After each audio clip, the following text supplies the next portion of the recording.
কম্পিটিশনে এগুলো তোমাদেরকে ভীষণ হেল্প করতে চলেছে। তো দেখো, ভিডিওটা পুরো দেখবে আশা করছি। ভিডিওটাতে থেকে তোমরা অনেক ইনফরমেশন গ্যাদার করতে পারবে। সো চলো ভিডিওটা শুরু করা যাক।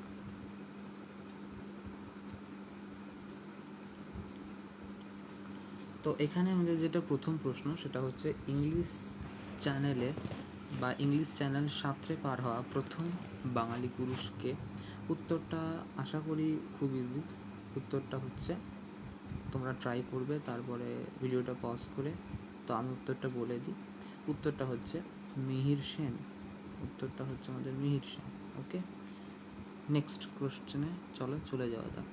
2 নম্বর প্রশ্ন, ভারতের প্রথম বাঙালি পুরুষ হাই কমিশনার কে? এখানে একটু স্পেলিং মিস্টেক আছে, এটা স্যার হবে, স্যার অতুল কৃষ্ণ চট্টোপাধ্যায়। তো এখানে দেখো 4টে অপশন: সর্বপল্লী রাধাকৃষ্ণন, রমেশচন্দ্র দত্ত, স্যার অতুল কৃষ্ণ চ্যাটার্জি, বিজয়লক্ষ্মী পণ্ডিত। তো এখানে যেটা কারেক্ট অপশন হবে সেটা হচ্ছে স্যার অতুল কৃষ্ণ চট্টোপাধ্যায়। তিনি হচ্ছেন ভারতের প্রথম বাঙালি পুরুষ হাই কমিশনার। সবাই মনে রাখবে, খুব গুরুত্বপূর্ণ। নেক্সট কোশ্চেন, ভারতের প্রথম অস্কার বিজয়ীর নাম কি? ভারতের প্রথম অস্কার বিজয়ীর নাম তোমরা ছবিটা দেখেই আশা করি বুঝে নিতে পারছো। তো প্রথম অস্কার যিনি পেয়েছিলেন ভারতরত্ন পাওয়ার আগে, তো তিনি হচ্ছেন আর কেউ নন, সত্যজিৎ রায়, অপশন সি, যেটা প্রায়শই জিজ্ঞেস করে থাকে কুইজ কম্পিটিশনে। এরপর চলে যাই চতুর্থ প্রশ্নে। চতুর্থ প্রশ্ন যেটা রয়েছে সেটা হচ্ছে ভারতের অর্থনীতিতে নোবেল পুরস্কার কে লাভ করেন? তো নোবেল পুরস্কার কে লাভ করেন ভারতের অর্থনীতিতে? তো সেটা হচ্ছেন অমর্ত্য সেন, প্রথম বাঙালি যিনি অর্থনীতিতে নোবেল পান ভারত থেকে। আচ্ছা, যিনি দ্বিতীয় নোবেল পান তার নাম কি তোমরা বলতে পারবে? যদি তার নামটা জানো তাহলে তার নামটা আমাকে কমেন্টে জানাও। দ্বিতীয় স্থানে কে নোবেল পান? আচ্ছা, ভারতের প্রথম আইসিএস কে? ভারতের প্রথম আইসিএস, আচ্ছা এখানে একটা স্পেলিং মিস্টেক রয়েছে, যেটা হচ্ছে অপশন ডি, সেটা হবে সত্যেন্দ্রনাথ দন্তস্ব হবে। যদিও এটাও লিখতে পারো, তো যাই হোক। তো ভারতের প্রথম আইসিএস অর্থাৎ ভারতের প্রথম সিভিল সার্ভিস আইসিএস পরীক্ষা, তাই তো? তো তিনি হচ্ছেন সত্যেন্দ্রনাথ ঠাকুর। অপশন ডি কারেক্ট, সত্যেন্দ্রনাথ ঠাকুর। চলে যাই 6 নং প্রশ্নে। তো ভারতের প্রথম বাঙালি বা ভারতের প্রথম বাঙালি কংগ্রেস সভাপতি নাম কি? এটা তো তোমরা সবাই ইতিহাসে পড়েছো, ক্লাস 8-এর ইতিহাসে রয়েছে। তো এছাড়াও বিভিন্ন ধরনের কম্পিটিশনেও এটা আসে। তো ভারতের প্রথম যিনি কংগ্রেস সভাপতি, প্রথম বাঙালি, তিনি হচ্ছেন উমেশচন্দ্র বন্দ্যোপাধ্যায়। নামটা খুব গুরুত্বপূর্ণ, মনে রাখবে। উমেশচন্দ্র বন্দ্যোপাধ্যায় হচ্ছেন প্রথম বাঙালি বিচারপতি, ঠিক আছে, এই প্রথম কংগ্রেস সভাপতি। আচ্ছা, 7 নং প্রশ্ন, কলকাতা বিশ্ববিদ্যালয়ের প্রথম উপাচার্য কে ছিলেন? প্রথম উপাচার্য বা প্রথম ভাইস চ্যান্সেলর। আচ্ছা, প্রথম উপাচার্য কে ছিলেন বলো, তোমরা ট্রাই করো। আমি উত্তরটা বলে দিই। কলকাতা বিশ্ববিদ্যালয়ের যিনি প্রথম উপাচার্য তিনি হলেন গুরুদাস বন্দ্যোপাধ্যায়। গুরুদাস বন্দ্যোপাধ্যায় হচ্ছেন কলকাতা বিশ্ববিদ্যালয়ের প্রথম উপাচার্য। এছাড়াও কিন্তু আশুতোষ মুখোপাধ্যায়ও কলকাতা বিশ্ববিদ্যালয়ের সব থেকে বিখ্যাত উপাচার্য হলো আশুতোষ মুখোপাধ্যায়। তিনি কিন্তু কলকাতা বিশ্ববিদ্যালয়কে একদম প্রথম থেকে গড়েছেন, বিখ্যাত উপাচার্য। আর ইনি হচ্ছেন আমাদের প্রথম উপাচার্য, কলকাতা বিশ্ববিদ্যালয়ের একদম প্রথম উপাচার্য। আশুতোষ মুখোপাধ্যায়কেও তোমরা মনে রাখবে, এটাও খুব গুরুত্বপূর্ণ কোশ্চেন। আচ্ছা, নেক্সট চলে আসি 8 নাম্বার প্রশ্ন। ভারতের প্রথম এভারেস্ট আরোহণকারী কে ছিলেন? প্রথম এভারেস্ট আরোহণকারী, এটা তো সবাই ক্লাস 5-এই পড়েছো, ঠিক আছে? তো তেনজিং নোরগে ভারতের প্রথম এভারেস্ট আরোহণকারী, এনার নাম কিন্তু স্বর্ণাক্ষরে লেখা আছে। চলে যাই 9ম প্রশ্নে। ভারতের প্রথম চিত্র প্রযোজনা কে করেন? হীরালাল সেন, জে.এফ মাদান, নিতিন বাসু বা দাদা সাহেব ফালকে। তো এটা তো কারেক্ট অপশান, দাদা সাহেব ফালকে, বলার অপেক্ষা রাখেন, তিনি হচ্ছেন ভারতের প্রথম চিত্র প্রযোজনা করেন।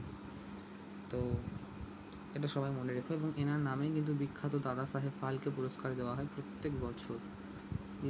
ঠিক আছে, বিভিন্ন শ্রেষ্ঠ অভিনেতা, শ্রেষ্ঠ অভিনেত্রী, শ্রেষ্ঠ পরিচালক, ইনি কিন্তু ভারতের প্রথম চিত্র প্রযোজনা করেন। এবং যে চিত্রটি তৈরি করেছিলেন তার নাম কি ছিল? তার নাম ছিল হচ্ছে রাজা হরিশ্চন্দ্র, তাই তো? রাজা হরিশ্চন্দ্র তিনি একদম প্রথম তৈরি করেছিলেন। তারপরে এখানেও লেখা আছে রাজা হরিশ্চন্দ্র, তোমরা এখান থেকেও দেখতে পারো।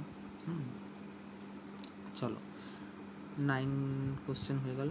10 নম্বর কোশ্চেন, ভারতের প্রথম মেডিকেল গ্র্যাজুয়েট বা ভারতের প্রথম স্বীকৃতপ্রাপ্ত বাঙালি চিকিৎসকের নাম কি? তো স্বাভাবিকভাবেই খুব ইজি কোশ্চেন। দেখো, রাজা রামমোহন রায় তো হবে না, দ্বারকানাথ ঠাকুর তো সম্ভবই না, তিনি তো অন্য ব্রহ্ম ছিলেন তিনি। এরপরে রয়েছে মধুসূদন গুপ্ত আর কেশবচন্দ্র সেন। তো উত্তরটা হচ্ছে মধুসূদন গুপ্ত। মধুসূদন দত্ত কিন্তু নয়, নট কি দত্ত, তোমরা কিন্তু পরীক্ষায় দত্ত করে চলে এসো না, মধুসূদন গুপ্ত কিন্তু। হ্যাঁ, এই কোশ্চেনটা অনেকেই ভুল করে। মধুসূদন গুপ্ত ভারতের প্রথম মেডিকেল গ্র্যাজুয়েট, মধুসূদন গুপ্ত। চলে যাই 11 নম্বর প্রশ্নে। 11 নম্বর প্রশ্নে কি বলা রয়েছে না, ভারতের প্রথম স্বাধীনতা সংগ্রামের শহীদ কে হন? ভারতের প্রথম স্বাধীনতা সংগ্রামের শহীদ কে হন? এটা তো খুব ইজি কোশ্চেন। ক্ষুদিরাম বসু, বাঘা যতীন, মঙ্গল পাণ্ডে, সূর্য সেন। তো ভারতের প্রথম স্বাধীনতা সংগ্রামের শহীদ হলেন মঙ্গল পাণ্ডে। ওকে, সবাই মনে রাখবে মঙ্গল পাণ্ডে। ওকে, 12 নম্বর প্রশ্নে চলে যাই। 12 নম্বর প্রশ্নে কি বলা আছে? 12 নম্বর প্রশ্নে বলা আছে ভারতের প্রথম কুস্তিগীর কে? ভারতের প্রথম কুস্তিগীর কেদারনাথ বসু, গোপাল ভাঁড়, কি পুনালুস্বামী, হরিপদ চট্টোপাধ্যায়। তো ভারতের প্রথম কুস্তিগীরের নাম হচ্ছে গামা। তার যেটা ভালো নাম বা তার যেটা আসল নাম সেটা তোমরা আমাকে কমেন্টে জানাবে, আমি এখানে বলবো না, তোমরা আমাকে কমেন্টে জানাও। তো যারা প্রথম কমেন্ট করবে তাদের কমেন্টের রিপ্লাই কিন্তু আমি দেবো, ঠিক আছে? তো দেখা যাক এটা কতজন পারে। নেক্সট 13 নম্বর কোশ্চেন, ভারতের প্রথম ব্যারিস্টার। আচ্ছা, ভারতের প্রথম ব্যারিস্টার কে? ভারতের প্রথম ব্যারিস্টার হচ্ছেন জ্ঞানেন্দ্রনাথ ঠাকুর, নট গণেন্দ্রনাথ। এখানে একটু অপশানটা ভুল দেওয়া আছে, অপশান এ জ্ঞানেন্দ্রনাথ ঠাকুর। তারা 4টা অপশান দেওয়া রয়েছে, তো প্রথম অপশানটা এখানে আমাদের কারেক্ট হয়ে যাবে, যেটা হচ্ছে জ্ঞানেন্দ্রনাথ ঠাকুর। তিনি হচ্ছেন কিন্তু ভারতের প্রথম ব্যারিস্টার। ভারতের প্রথম ব্যারিস্টার যদি বলা হয় তাহলে কিন্তু তিনি জ্ঞানেন্দ্রনাথ ঠাকুর। ব্যারিস্টার মানে কি? ব্যারিস্টার মানে হচ্ছে যিনি ওকালতি পাঠ করছেন, তো তাকে আমরা ব্যারিস্টার বলি, ঠিক আছে? তো এটাও অনেকে জানা থাকে না যে ব্যারিস্টার বলতে কী বুঝি। ব্যারিস্টার বলতে বোঝাই হচ্ছে যিনি ওকালতি করছেন, তো তাকে আমরা ব্যারিস্টার বলি। নেক্সট চলে আসি হচ্ছে 14 নং প্রশ্নে। 14 নং প্রশ্নে বলা আছে ভারতের প্রথম মহাকাশচারীর নাম কি? ভারতের প্রথম মহাকাশচারী হলেন রাকেশ শর্মা, এটা তো বলার অপেক্ষা রাখে না, রাকেশ শর্মা। আর ভারতের প্রথম মহিলা মহাকাশচারীকে? ভারতের প্রথম মহিলা মহাকাশচারী হচ্ছে কল্পনা চাওলা। এই কোশ্চেনটাও তোমরা মনে রাখবে, কল্পনা চাওলা। আর ইনি হচ্ছেন ভারতের প্রথম মহাকাশচারী যদি বলা হয় তাহলে রাকেশ শর্মা, এবং মহিলা হচ্ছে কল্পনা চাওলা, ঠিক আছে? মহিলা হচ্ছে কল্পনা চাওলা। চলো 15 নং প্রশ্ন চলে যাওয়া যায়। 15 নং নয়, 16 নং। এখানে 15 নংটা বোধ হয় বাদ চলে গেছে। আচ্ছা চলো 16 নং প্রশ্নে যাওয়া যাক। ভারতের প্রথম গভর্নর জেনারেলকে? ভারতের প্রথম গভর্নর জেনারেল যিনি বাঙালি তিনি হচ্ছেন চক্রবর্তী রাজা গোপালাচারী। আচ্ছা, এখানে ভারতের প্রথম গভর্নর জেনারেল বলা আছে, তাই তো? ভারতের প্রথম গভর্নর জেনারেল হচ্ছে চক্রবর্তী রাজা গোপালাচারী। চলো আমাদের পরের প্রশ্ন, 15 নং প্রশ্নটা এখানে দেওয়া আছে। 15 নং প্রশ্ন হচ্ছে ভারতের প্রথম অক্সফোর্ড বিশ্ববিদ্যালয়ের অধ্যাপক। ভারতের প্রথম অক্সফোর্ড বিশ্ববিদ্যালয়ের অধ্যাপককে? খুব ভালো প্রশ্ন, যার জন্মদিবসে আমরা শিক্ষক দিবস পালন করি, তো ডক্টর সর্বপল্লী রাধাকৃষ্ণন। এখানে একটু বানান মিস্টেক আছে, তোমরা একটু মিস্টেকগুলো একটু দেখে নিও, এখানে একটু বানান মিস্টেক রয়েছে। তো ভারতের প্রথম অক্সফোর্ড বিশ্ববিদ্যালয়ের অধ্যাপক হচ্ছেন ডক্টর সর্বপল্লী রাধাকৃষ্ণন। আশা করি তোমাদের ভালো লাগছে ভিডিওটা। যদি ভিডিওটা ভালো লাগে থাকে তাহলে একটা লাইক করে দিও, কমেন্ট করে জানিও কেমন লাগলো এবং চ্যানেলটাকে সাবস্ক্রাইব করে দিও। চলো, আমাদের আর 3টি প্রশ্ন রয়েছে। এটা আমাদের 3টি প্রশ্ন আগের প্রশ্ন। 17 নম্বর প্রশ্ন, ভারতের প্রথম রাষ্ট্রপতির নাম কি? ভারতের প্রথম রাষ্ট্রপতি তো সবাই জানো, খুব easy, doctor Rajendra Prasad. Doctor Rajendra Prasad হচ্ছেন ভারতের প্রথম রাষ্ট্রপতি। চলো, 18 নম্বর প্রশ্ন, ভারতের প্রথম স্যার উপাধি কোন বাঙালি পান? ভারতের প্রথম যিনি স্যার উপাধি পান তিনি হচ্ছেন চন্দ্রমাধব ঘোষ। বলার অপেক্ষা রাখে না যে তিনি হচ্ছেন ভারতের প্রথম স্যার উপাধি পান। 19 নম্বর প্রশ্নে চলে যায়, ভারতের প্রথম কেন্দ্রীয় শিক্ষামন্ত্রী কে ছিলেন? কেন্দ্রীয় শিক্ষামন্ত্রী ভারতের প্রথম, যার জন্মদিবসে আমরা ন্যাশনাল এডুকেশন ডে হিসেবে পালন করে থাকি, তাই তো?